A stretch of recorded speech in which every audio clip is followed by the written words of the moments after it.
Bismillahirrahmanirrahim. Assalamualaikum warahmatullahi wabarakatuh. Puji syukur kita ucapkan kehadirat Allah Subhanahu wa taala atas rahmat dan karunia-Nya sehingga dapat memberikan kita kesempatan kesehatan dalam mengikuti kegiatan ini. Pada kegiatan saya pada modul 1.4 yaitu diseminasi pemahaman dan pengalaman dalam menerapkan budaya positif di lingkungan kelas ataupun sekolah. Salam bermesal salam tidak lupa pula kita ucapkan kepada junjungan umat Muslim yakni Nabi Muhammad SAW. Yang saya hormati Bapak Kepala Sekolah yang mana diwakili oleh Bapak Fajar Handrian. Kemudian yang saya hormati Bapak Ibu Guru yang sudah sempat hadir pada kegiatan saya pada hari ini. Semoga kita dapat mengikuti kegiatan ini dengan baik dalam 1 jam ke depan. Sebelum kita memulai acara ini, marilah sama-sama kita mengucapkan Bismillahirrahmanirrahim. Baiklah Bapak Ibu sekalian, sebelum saya memulai kegiatan saya pada hari ini, saya minta dulu sambutan dari Kepala Sekolah yang diwakili oleh Bapak Fajar Handrian. Kepada Bapak.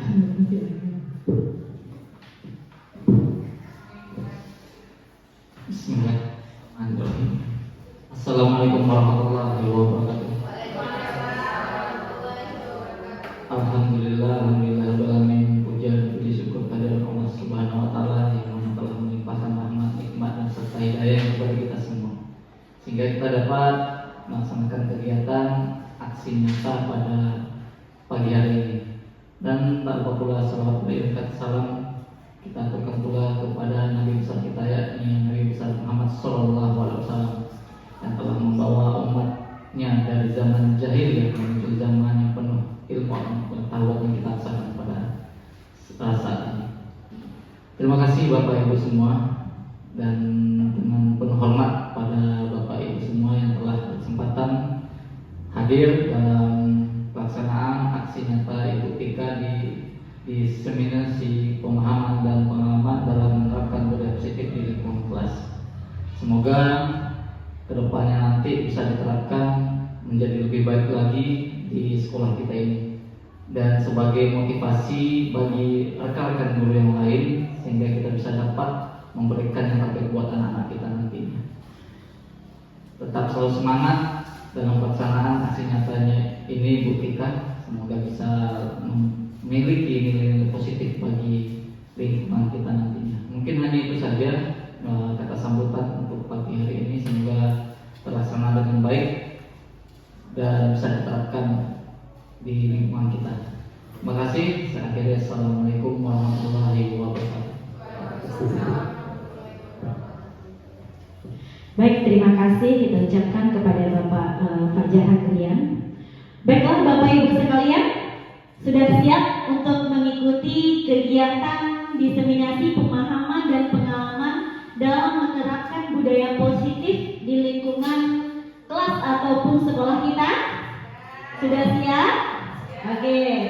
Nah, sebelum saya masuk kepada materi, kita minta untuk melakukan ice breaking terlebih dahulu. Untuk peregangan kita masing-masing, silakan Bapak Ibu berdiri di samping kursinya masing-masing.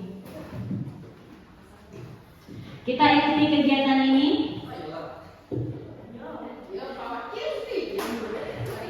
Oke, siap ya Pak Ibu? Oh, iya.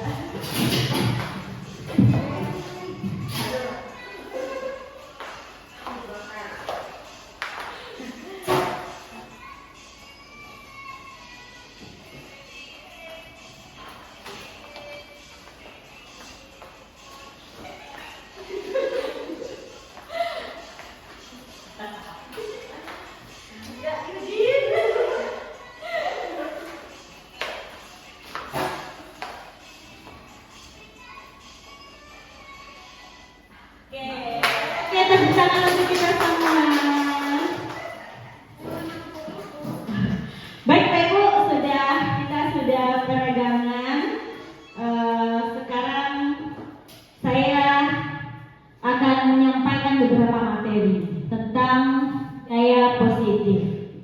Nah, menurut Ki Hajar Dewantara, seorang guru diibaratkan sebagai seorang petani yang memiliki peranan penting untuk menjadikan tanamannya tumbuh subur. Nah, tanaman ini diibaratkan adalah peserta didik kita ataupun siswa kita. Nah, kita akan memastikan bahwa tanah ataupun tempat tumbuh tanaman adalah tanah yang cocok untuk ditanami oleh tumbuhan kita. Nah, jadi Pak Ibu, ibaratkan kita di lingkungan sekolah ini, kita guru adalah seorang petani. Kemudian siswa atau peserta didik kita adalah bibit yang akan kita tanam. Kemudian lingkungan sekolah kita adalah tempat di mana bibit yang akan kita tanam tadi. Nah, jadi tentunya kita sebagai seorang petani ingin menanam bibit tanaman kita, tentunya kita harus memilih tempat yang cocok. Nah, begitu juga tempat yang bagus. Nah, ibaratnya tentu lingkungan sekolah kita, bagaimana lingkungan sekolah kita yang baik.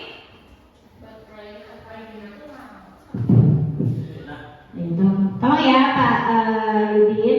Nah, jadi tentunya kita sebagai seorang guru harus menciptakan lingkungan sekolah kita yang baik untuk tempat siswa kita belajar.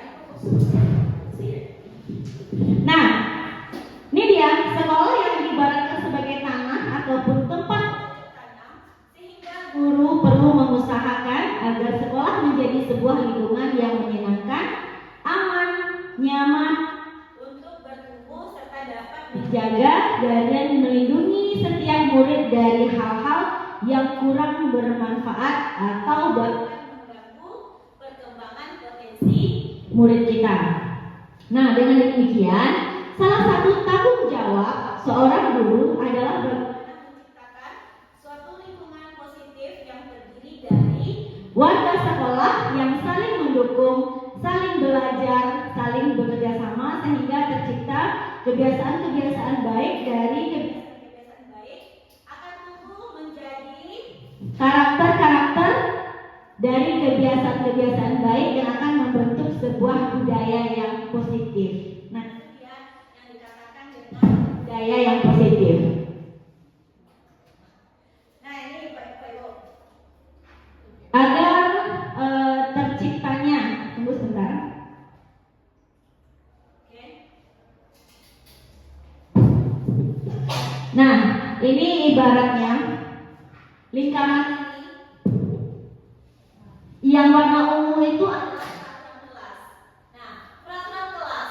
Jadi apabila kita di kelas mempunyai peraturan, kemudian akan menjadi sebuah keyakinan bagi peserta didik kita di dalam kelas tersebut, sehingga terciptanya sebuah lingkungan yang positif. Nah, akan dilindungi oleh budaya yang positif. Jadi budaya positif itu akan melingkari. Nah, akan tempat kita ini akan menjadi terdapat budaya yang positif di dalamnya.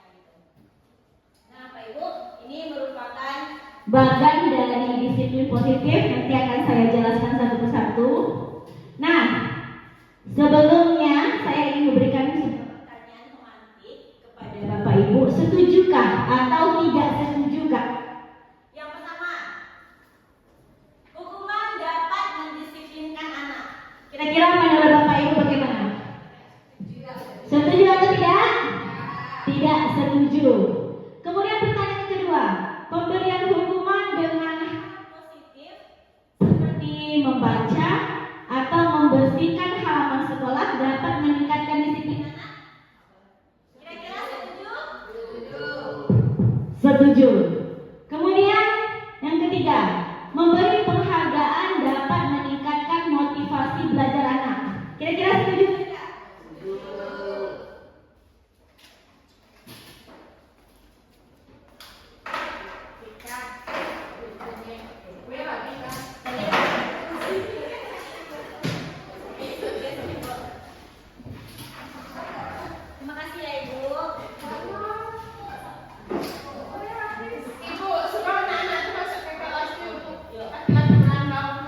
Oke, baik kita lanjutkan Pak Ibu.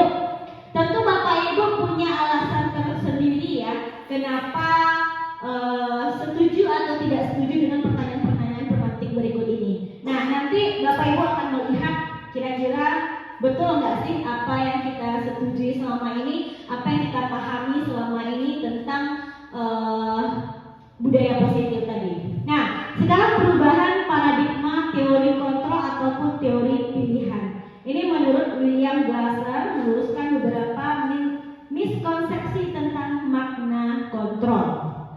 Nah, di sini ada dikatakan bahwasanya ilusi guru mengontrol murid. Nah, teori kontrol menyatakan bahwa semua perilaku memiliki tujuan, bahkan terhadap perilaku yang tidak disukai. Walaupun tampaknya guru sedang mengontrol perilaku murid, hal demikian terjadi karena murid sedang mengizinkan dirinya dikontrol. Nah, saat itu bentuk kontrol guru menjadi kebutuhan dasar yang dibuat. Nah, kemudian ada lagi ilusi bahwa semua penguatan positif efektif dan bermanfaat. Penguatan positif atau bujukan adalah bentuk-bentuk kontrol segala usaha untuk mempengaruhi murid agar mengulangi suatu perilaku tertentu. Nah, jadi Bapak Ibu, di dalam diri kita ini tentunya ada yang mengontrol. Ada yang mengontrol baik diri kita sendiri maupun dari luar. Nah, jadi sesungguhnya siapa yang mengontrol diri kita? Nah, ada stimulus respon dan juga ada teori kontrol. Yang pertama, kalau stimulus respon ini misalnya realitas atau kebutuhan kita. Misalnya kita mempunyai kebutuhan yang sama. Nah, tentunya teori kontrolnya ada pula kebutuhan kita yang berbeda. Tentunya itu dari eksternal ataupun dari luar. Kemudian misalnya semua orang melihat hal yang sama, padahal setiap orang tentunya memiliki gambaran yang berbeda. Kemudian kita mencoba mengubah orang agar berpandangan sama dengan kita, sementara kita berusaha memahami pandangan orang lain tentang dunia. Nah, jadi makna disiplin ini Bapak Ibu, artinya kita berkonotasi dengan disiplin. Jadi diri dari murid-murid, kemudian disiplin ini membuat orang menggali potensinya menuju sebuah tujuan, apa yang dia hargai. Namun dalam budaya kita, makna kita disiplin telah berubah menjadi sesuatu yang dilakukan seseorang kepada orang lain untuk mendapatkan kepatuhan, kecenderungan umum, dan untuk menghubungkan kata disiplin dengan ketidaknyamanan, bukan dengan apa yang kita hargai atau pencapaian suatu tujuan mulia. Nah, ada lagi nilai-nilai kebajikan universal. Nilai-nilai kebajikan adalah sifat-sifat positif manusia yang merupakan tujuan mulia yang ingin dicapai setiap individu. Nilai-nilai tersebut bersifat universal dan lintas bahasa, suku, bangsa, agama, maupun latar belakang. Nah, setiap perilaku ataupun perbuatan memiliki satu tujuan. Kemudian dengan mengaitkan nilai-nilai kebajikan yang diyakini seorang, maka motivasi intrinsiknya akan terbangun sehingga menggerakkan motivasi dari dalam untuk dapat mencapai tujuan mulia yang diinginkan. Ini menurut Diane Gosen 1998. Nah, Pak Ibu, masih ada lagi pertanyaan. Pernahkah Bapak Ibu melakukan sesuatu untuk mendapatkan senyuman dari orang lain? Pernahkah untuk mendapatkan hadiah? Nah, atau untuk mendapatkan uang ataupun mendapatkan pujian? Pernah. Nah, kira-kira apalagi alasan orang untuk melakukan sesuatu? Kira-kira orang melakukan sesuatu tentu punya alasan yang ada pada dirinya. Nah, yang pertama tadi kita mungkin melakukan sesuatu mungkin agar dilihat orang itu, atau misalnya agar kita mendapatkan hadiah kayak gitu, atau mungkin kita mendapatkan uang atau ingin mendapatkan pujian. Nah, kira-kira apa lagi selain itu alasan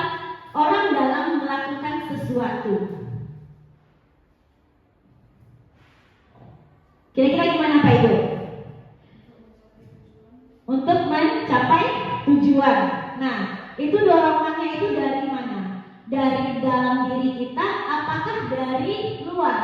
Mari kita simak Pak Ibu. Yang di sini melakukan sesuatu untuk mendapatkan senyuman dari orang lain. Kalau kita pernah melakukan hal demikian, berarti kita melakukan sesuatu berdasarkan kontrol dari luar, ya kan? Kemudian kita ingin mendapatkan hadiah, berarti juga kontrol dari luar. Nah, hal inilah yang selama ini menjadi miskonsepsi dari perilaku manusia. Jadi Bapak Ibu, ada 3 motivasi perilaku manusia. Yang pertama, untuk menghindari ketidaknyamanan atau hukuman apa yang akan terjadi apabila saya tidak melakukannya. Nah, berarti ini motivasi eksternal. Contohnya seperti tadi, apabila saya tidak melakukan ini, misalnya Bapak Ibu mengajar di kelas, kemudian Bapak atas dasar apa Bapak Ibu mengajar di kelas? Mungkin Bapak Ibu ada berpikir seperti ini, saya harus tepat waktu masuk ke dalam kelas, karena kalau tidak nanti akan ada hukuman dari pimpinan. Nah, hal itu kan berasal dari eksternal, dari luar gitu. Kemudian yang kedua, untuk mendapat imbalan dari orang lain atau institusi apa yang akan saya dapatkan apabila saya melakukannya.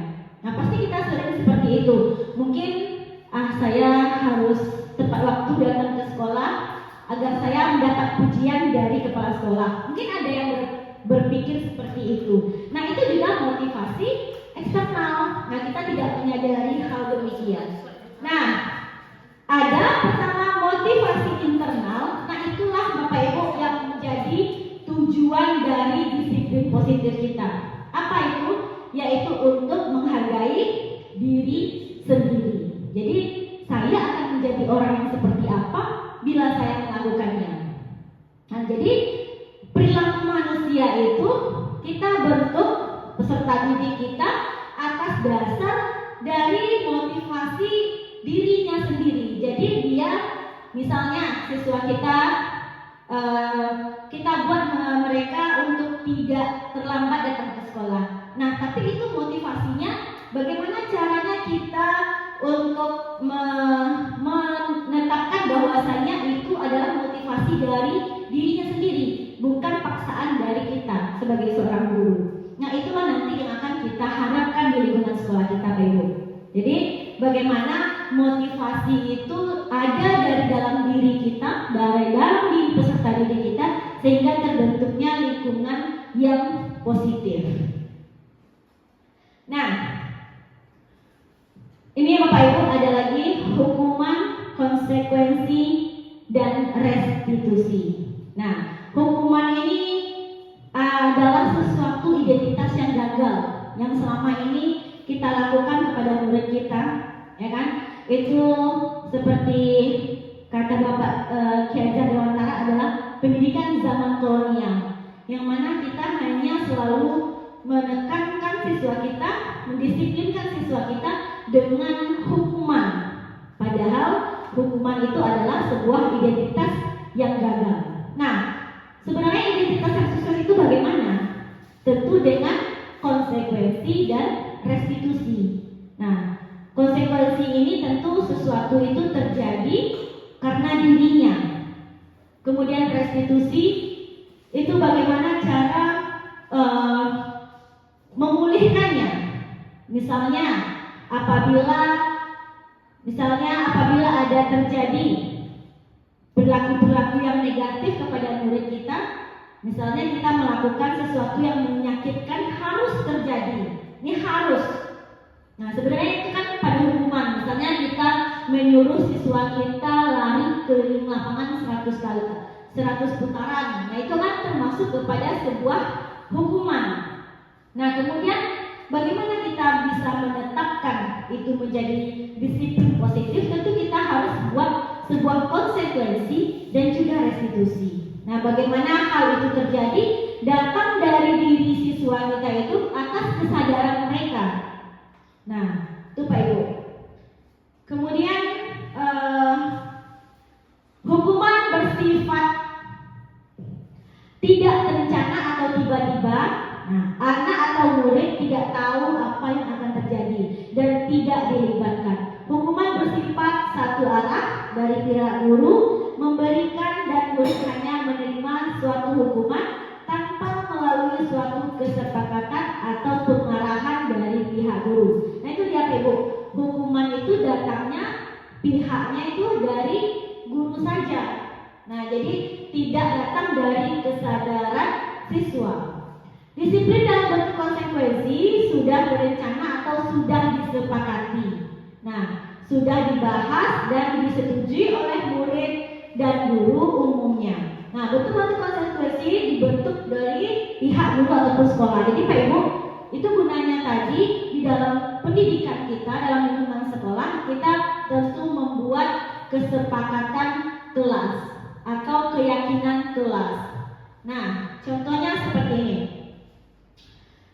Nah, Pak Ibu, menurut Bapak Ibu, ada beberapa tindakan kita selama ini sebagai guru. Kira-kira yang pertama, mencatat 100 kali di dalam buku kalimatnya saya tidak akan terlambat lagi karena terlambat ke sekolah. Ini termasuk kepada hukuman atau konsekuensi. Seperti kita pahami tadi bahwasanya hukuman itu dia berbentuk seperti pendidikan zaman kolonial yang datang dari pihak guru saja, bukan dari kesepakatan antara murid. Kemudian konsekuensi memang yang sudah disepakati dan datang dari diri murid itu sendiri. Nah, menurut Bapak Ibu bagaimana? Yang pertama ini, mencatat 100 kali di dalam buku kalimat bahwasanya saya tidak akan terlambat lagi. Ini termasuk hukuman atau konsekuensi? Gimana Pak Ibu? Hukuman. Oke, coba kita catat dulu Pak Ibu. Ada tasnya. Mari kita sama-sama kita ketahui bahwa apakah ini termasuk hukuman ataukah konsekuensi. Silakan dicatat saja dulu.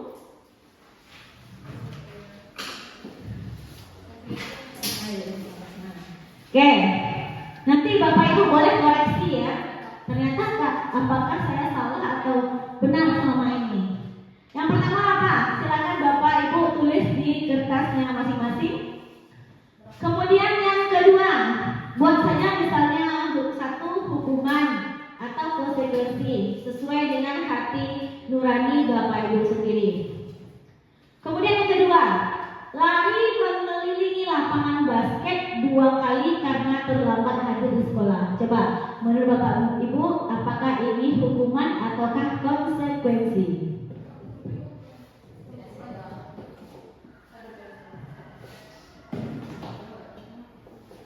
Kemudian yang ketiga, membersihkan coretan yang dibuatnya di meja tulis. Nah, ini anak mencoret di meja, kemudian dibersihkannya lagi. Kira-kira ini termasuk hukuman ataukah konsekuensi? Pertanyaan selanjutnya, murid diminta untuk push up 15 kali karena tidak menggunakan masker ke sekolah. Hukumankah atau konsekuensi? Kemudian lanjut, menggantikan kertas tugas teman yang telah dicoret-coret. Apakah ini hukuman ataukah konsekuensi? Kemudian berjemur di lapangan basket pukul 12 siang, hari 12 tepat kali, karena mengobrol dengan teman. Kira-kira hukumankah atau konsekuensi? Selanjutnya, murid diminta bertelanjang kaki sepanjang hari karena tidak menggunakan sepatu warna hitam sesuai dengan peraturan sekolah. Apakah ini hukuman ataukah konsekuensi? Selanjutnya, pertanyaan selanjutnya, berdiri di depan kelas sambil mengangkat kaki satu karena tidak bisa menjawab pertanyaan. Apakah ini konsekuensi ataukah ini hukuman? Kemudian membersihkan tumpahan air di meja tulis karena tersenggol pada saat Apakah ini termasuk hukuman ataupun konsekuensi? Kemudian kehilangan 10 menit jam istirahat untuk mengerjakan tugas karena terlambat datang dan tertinggal pelajaran selama 10 menit. Nah, ini termasuk hukumankah atau konsekuensi? Kemudian duduk di bangku di pinggir lapangan pada jam istirahat, tidak diizinkan bermain oleh guru piket karena menciderai teman saat bermain di lapangan. Nah, ini termasuk hukumankah atau konsekuensi? Kemudian yang keberapa ini? Terlambat hadir di pembelajaran daring 15 menit dan diminta untuk tinggal 15 menit sesudah kelas usai untuk membahas ketinggalan pembelajaran. Ini termasuk hukumankah atau konsekuensi? Kemudian lari mengelilingi lapangan basket 2 kali karena terlambat 10 menit untuk pelajaran PJOK. Ini termasuk hukuman atau konsekuensi. Kemudian membersihkan WC sekolah karena mematahkan pensil kawannya. Bapak Ibu, sudah? Mari kita bandingkan jawabannya dengan yang sebenarnya. Coba lihat, kira-kira sesuai tidak dengan yang Bapak Ibu buat. Mencatat 100 kali di dalam buku kalimat, saya tidak akan terlambat lagi karena terlambat ke sekolah. Itu termasuk kepada konsekuensi karena dia datang terlambat ke sekolah. Kemudian lari mengelilingi lapangan basket 2 kali karena terlambat hadir di sekolah. Nah, ini termasuk hukuman. Coba Bapak Ibu bandingkan. Kira-kira jawabannya hampir sama nggak dengan apa yang Bapak Ibu buat dengan yang ada di hadapan Bapak Ibu ini? Ada yang sama dan ada yang tidak, ya. Nggak apa-apa. Hal ini tentu saja kita sama-sama belum memahami. Nah, memahami sebenarnya apa yang kita lakukan dalam kehidupan kita sehari-hari di sekolah seperti itu. Kadang kita tentu juga tidak sadar apa yang kita lakukan kepada murid kita, apakah itu sebuah hukuman, apakah itu sebuah konsekuensi. Nah, tentu kita tidak lepas dari kontrol diri kita sebagai manusia, tuh Pak Ibu. Jadi ini untuk pengetahuan saja ya Bapak Ibu ya. Nah, ada lagi dihukum oleh penghargaan. Nah, ini contohnya. Pengaruh jangka pendek dan jangka panjang. Penghargaan efektif jika menginginkan seseorang melakukan sesuatu yang kita inginkan dalam jangka waktu yang pendek. Nah, ini Pak Ibu bisa baca perbandingannya. Dihukum oleh penghargaan. Nah, bahwa penghargaan berlaku sama dengan artian hukuman. Nah, itu dia tadi Pak Ibu. Dorongan yang dilakukan oleh diri kita tadi itu, apakah kita takut akan hukuman ataukah kita melakukan sesuatu itu karena hadiah ataupun penghargaan. Nah, berarti itu termasuk ke dalam dorongan yang eksternal, jadi dari luar, bukan dari kesadaran diri kita sendiri. Nah, kemudian restitusi. Nah, apa itu restitusi? Restitusi adalah proses menciptakan kondisi bagi murid untuk memperbaiki kesalahan mereka, sehingga mereka bisa belajar kembali kepada kelompok mereka dengan karakter yang lebih kuat. Nah, ini menurut Gosen 2004. Kemudian proses kolaboratif yang mengajarkan murid untuk mencari solusi untuk masalah mereka dan membantu murid berpikir tentang orang seperti apa yang mereka inginkan dan bagaimana harus memperlakukan orang lain. Nah, ini dia yang dinamakan dengan restitusi tadi. Nah, restitusi sebuah pendekatan untuk disiplin positif, Pak Ibu. Jadi selama ini mungkin ada kasus-kasus yang kita temui pada peserta didik kita, tetapi kita hanya memberikan hukuman ataupun konsekuensi kepada murid kita, tetapi kita lupa untuk memberikan restitusi. Nah, restitusi ini bagaimana caranya agar mereka bisa kembali lebih baik dalam dirinya masing-masing. Nah, ini contohnya. Restitusi diri adalah cara yang paling baik. Dalam restitusi diri, murid belajar untuk mengubah kebiasaan dari kecenderungan untuk mengomentari orang lain menjadi mengomentari diri sendiri. Nah, itu dia. Jadi restitusi itu dia datang dari dalam dirinya, Pak Ibu. Jadi biasanya dia hanya melihat orang lain, tetapi dia akan sadar, oh ternyata Bu, yang saya lakukan selama ini adalah salah. Jadi saya akan mencoba memperbaikinya. Nah, itu dia caranya untuk mendapatkan kedisiplinan positif yang ada pada diri peserta didik kita. Jadi kita tidak hanya terpaku kepada hukuman ataupun konsekuensi yang diberikan kepada peserta didik, tetapi kita kembalikan diri mereka itu seperti apa. Kita tanyakan kepada mereka. Nah, kemudian Bapak Ibu, dengan demikian tentunya kita sebagai guru, apalagi wali kelas ini ya, tentunya di kelas kita harus membuat sebuah keyakinan kelas.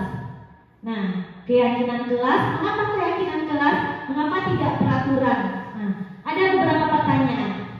Mengapa kita memiliki peraturan helm pada saat mengendarai pengendaraan roda 2 ataupun motor? Kenapa? Kenapa kita patuhi hal demikian? Kemudian pada saat COVID, mengapa kita memiliki patuh terhadap peraturan yang memakai masker ataupun mencuci tangan? Kenapa kita mengikuti hal itu? Karena disuruh pihak pemerintah. Karena disuruh pihak pemerintah. Tetapi hal lainnya kita yakin juga, karena itu ada nilai keselamatan buat diri kita. Nah, ini dia Pak Ibu, nilai-nilai keselamatan ataupun kesehatan inilah yang kita sebut sebagai suatu keyakinan. Jadi kita yakin, oh kalau kita tidak pakai helm nanti kita jatuh, bisa membuat motor kepala kita pecah atau bagaimana gitu kan. Nah, itu yang disebut dengan keyakinan. Nah, itu Bapak Ibu keyakinan kelas. Nah, itu juga yang perlu kita lakukan di kelas. Jadi kita harus meyakinkan peserta didik kita kira-kira peraturan-peraturan yang benar-benar diyakini dari hati mereka masing-masing. Nah, misalnya nih pembentukan keyakinan sekolah ataupun kelas nih contohnya. Keyakinan kelas bersifat lebih abstrak daripada peraturan yang lebih rinci dan konkret. Nah, ini kalau di sekolah mungkin kita punya peraturan ataupun tata tertib yang ada di sekolah. Nah, kalau di kelas mungkin kita lebih abstrak gitu kan, apa yang diinginkan oleh peserta didik kita. Nah, kemudian keyakinan-keyakinan kelas berupa pernyataan-pernyataan universal. Kemudian pernyataan keyakinan kelas senantiasa dibuat dalam bentuk positif. Nah, keyakinan kelas hendaknya tidak terlalu banyak sehingga mudah diingat dan dipahami oleh semua warga yang ada di kelas. Keyakinan kelas sebaiknya sesuatu yang dapat diterapkan di lingkungan tersebut. Semua warga kelas hendaknya ikut berkontribusi dalam pembuatan keyakinan kelas lewat kegiatan curah pendapat. Kemudian bersedia meninjau kembali keyakinan kelas dari waktu ke waktu. Jadi keyakinan kelas ini datangnya dari diri kita sebagai guru dan juga murid. Itu kesepakatan yang ada antara guru ataupun wali kelas dengan murid. Nah, bagaimana? Misalnya contohnya anak-anak kita hari ini membuat keyakinan kelas. Kira-kira apa yang perlu kita yakini dalam menimbulkan budaya positif di kelas kita? Mungkin mereka ada yang ingin menyampaikan tidak boleh berkata kasar, Bu. Nah, itu kan juga termasuk keyakinan yang perlu diperkuat oleh diri masing-masing peserta ataupun warga yang ada di kelas. Kemudian tidak boleh makan-makan saat belajar, Bu. keyakinan kelas. Nah, ini contohnya. Ada beberapa keyakinan kelas. Kembalikan barang ke tempatnya. Nah, apakah nilai kebajikan yang terkandung di dalamnya, Bapak Ibu? Tanggung, ada nilai tanggung jawab. Kemudian dilarang mengganggu orang lain. Nah, apa nilai kebajikan yang terdapat di sana? Menghargai sesama teman atau menghargai orang lain. Kemudian hadir di sekolah 15 menit sebelum pembelajaran dimulai. Kedisiplinan. Kemudian dilarang melakukan kekerasan.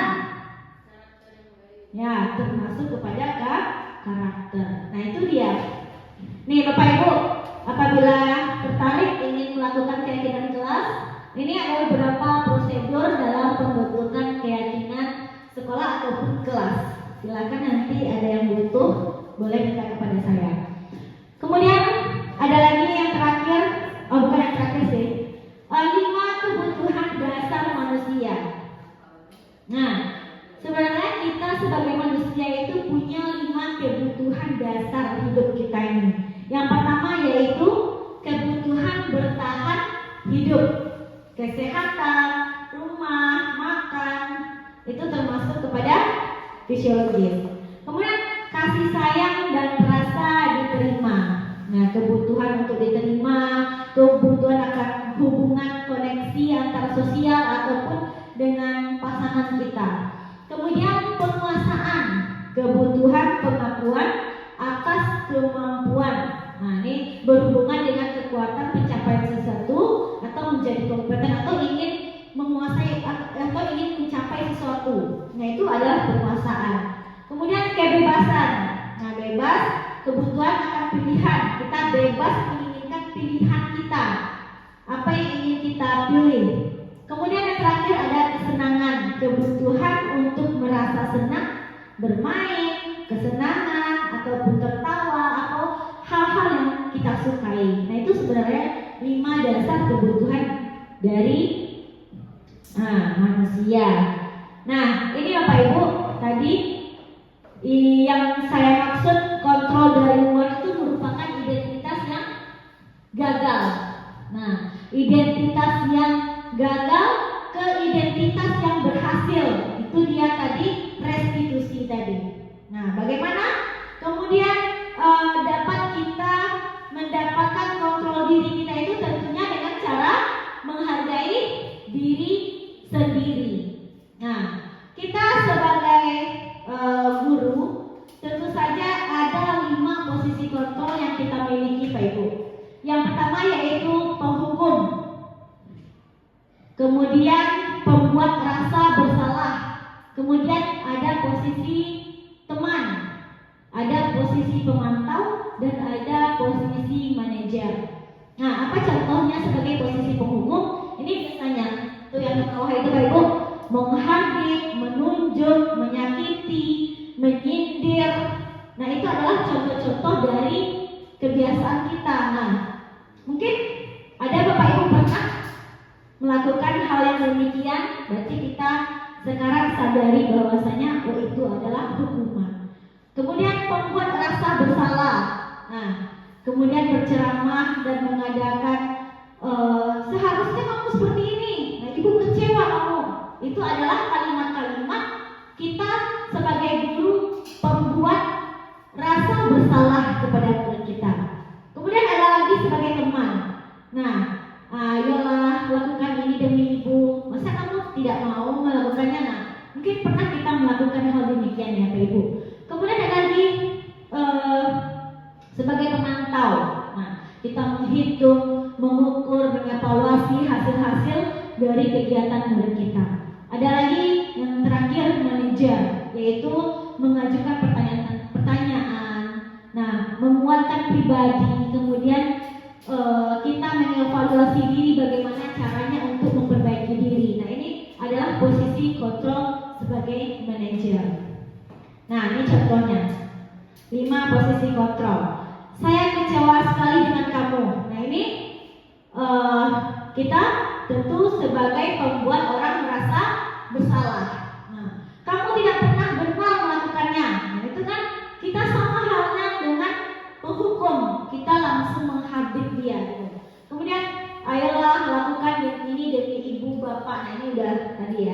ya.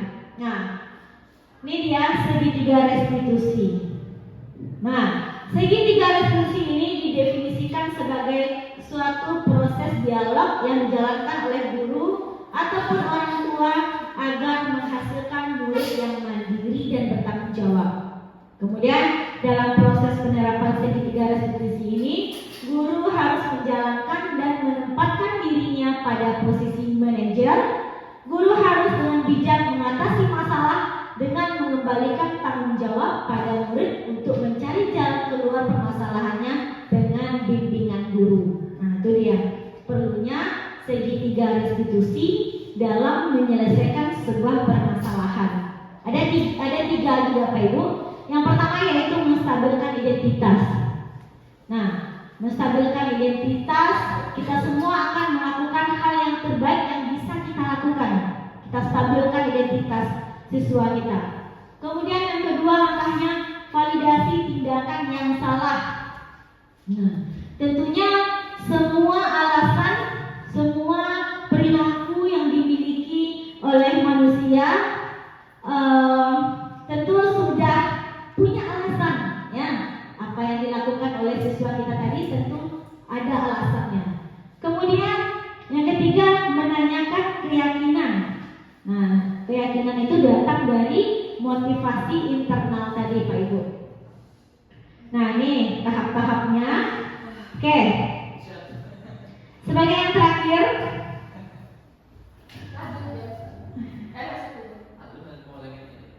oke.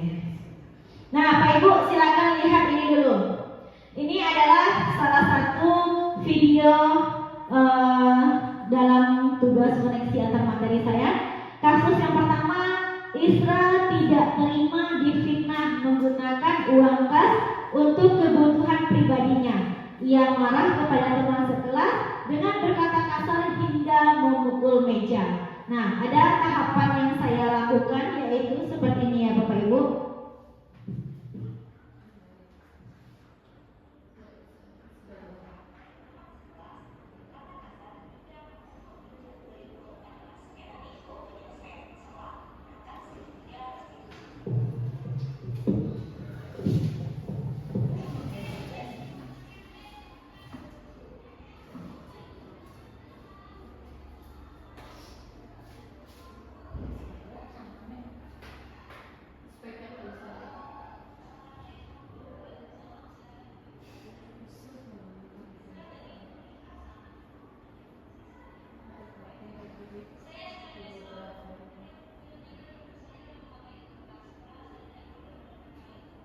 Tahapan menstabilkan identitas. Kita stabilkan dulu kondisi dari siswa kita atau masalah yang menghadapinya.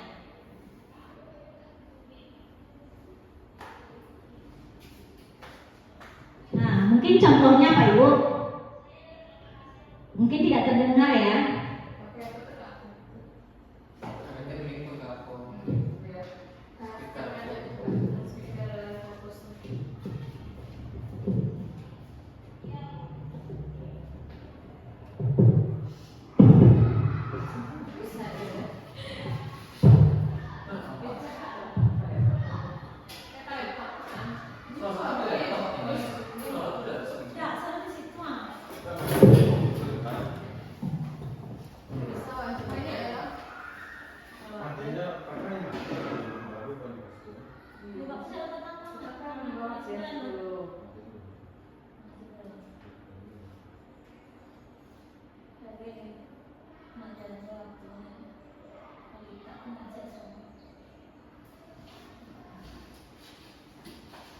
Bapak Ibu, silahkan dinikmati dalam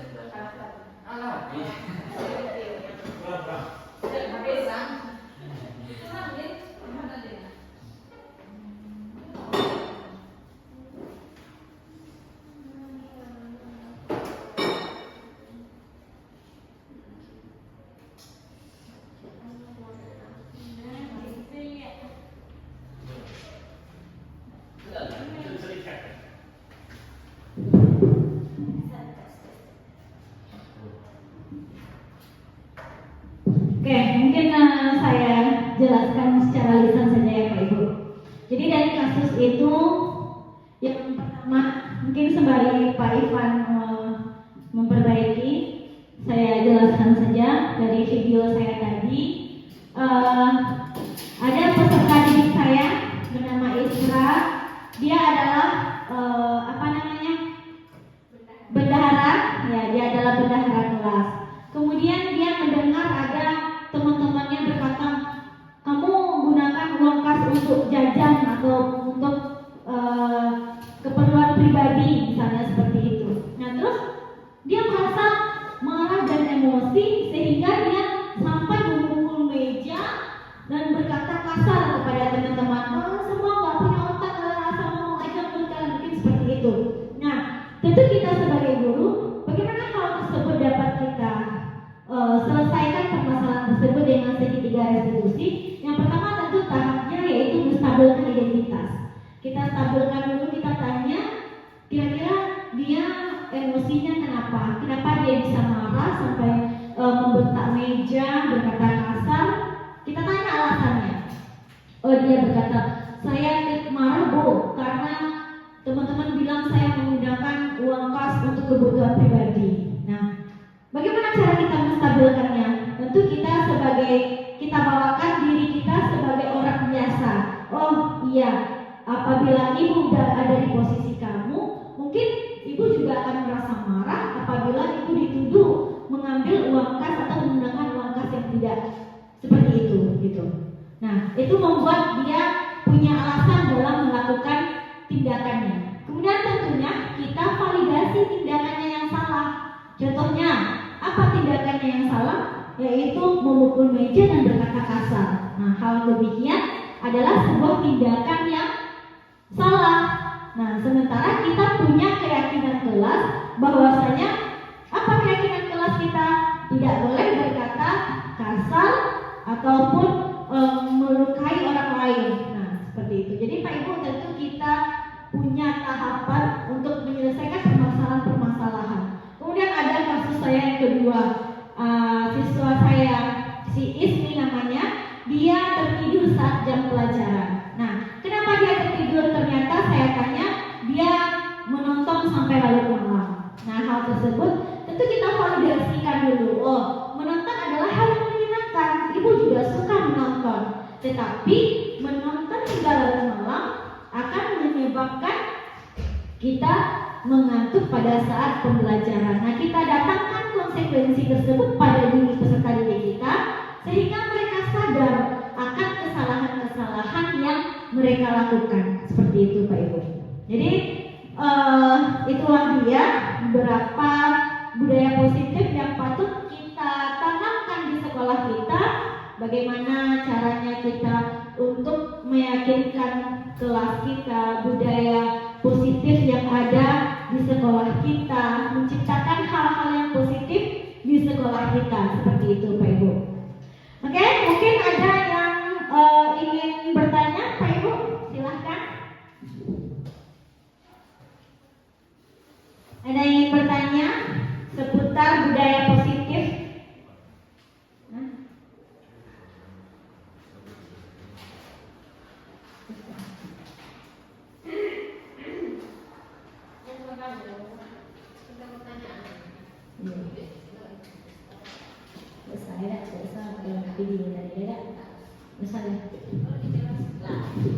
Oke, ada yang pertanyaan Pak Ibu? Oke, kita minta kepada Ibu Yulia. Silakan Ibu Yulia.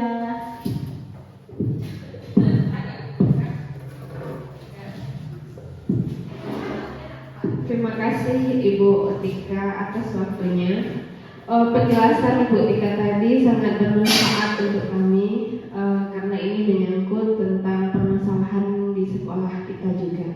Yang ingin saya tanyakan, karena perilaku anak sekarang ini ya memang mungkin di luar batas, apakah segitiga restitusi ini menurut Ibu Tika bisa di sekolah kita ini kita lakukan gitu?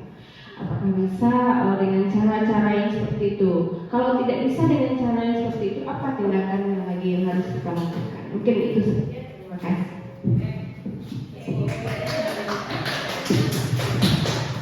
Ken, terima kasih kepada Bu Yulia atas pertanyaannya, yang mana di sekolah kita ini bisa nggak sih diterapkan segitiga restitusi tersebut? Nah, tentu hal yang perlu kita tanamkan pada diri kita tadi itu Pak Ibu. Yang dasar dari diri kita tadi itu, dorongan yang ada dalam diri kita tadi itu berasal dari diri kita. Kita yakini, kira-kira kita bisa nggak sih menerapkan segitiga restitusi ini di sekolah kita? Apa perbedaan sekolah kita dengan sekolah lain? Apakah siswa kita bisa kita lakukan hal yang demikian? Tentu adanya keyakinan dari dalam diri kita dulu.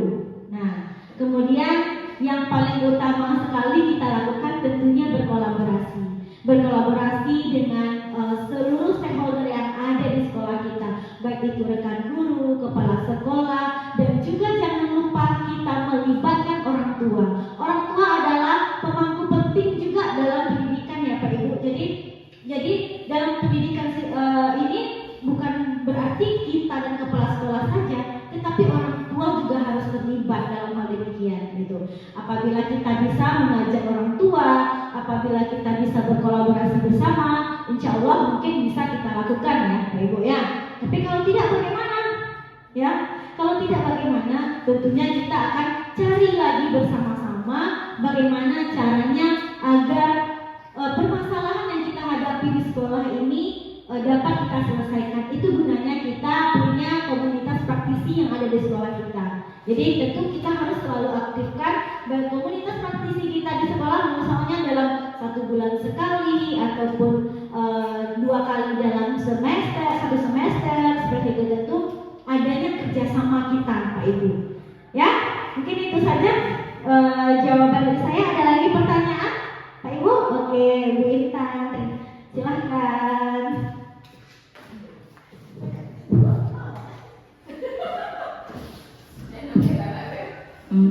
Baik, terima kasih Ibu Tika dengan waktunya. Baik, yang ingin saya tanyakan itu tentang stimulus dari luar atau eksternal tadi ya Bu Tika.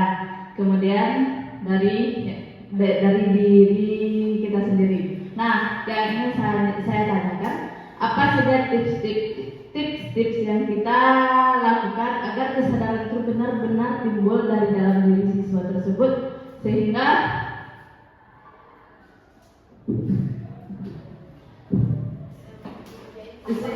memang betul-betul anak kita itu berbuat baik seperti itu. Ngerti kan Ibu? Paham? Assalamualaikum. Waalaikumsalam. Terima kasih pertanyaannya Bu Intan. Yang mana pertanyaannya tadi, bagaimana caranya kita mendorong siswa kita agar mereka mempunyai dorongan dari dalam dirinya, bukan eksternal, bukan dari kita, bukan dari paksaan dari kita. Misalnya datang tepat waktu itu bukan lagi dari kita ya, bukan dari peraturan dari kita, tetapi itu datang dari diri mereka sendiri. Nah, tentunya saja kita harus melakukan kepada siswa kita untuk membuat itu gunanya keyakinan kelas tadi ataupun keyakinan sekolah.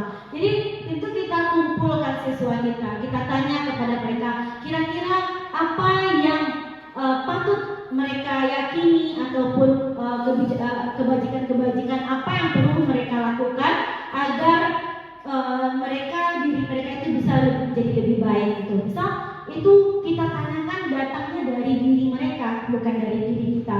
Kita tanyakan misalnya datang terlambat sekolah itu, kalau terlambat akibatnya apa? Nah, misalnya kalau datang terlambat akibatnya akan ketinggalan pembelajaran. Nah, kita sadarkan hal itu, kita buat keyakinan itu.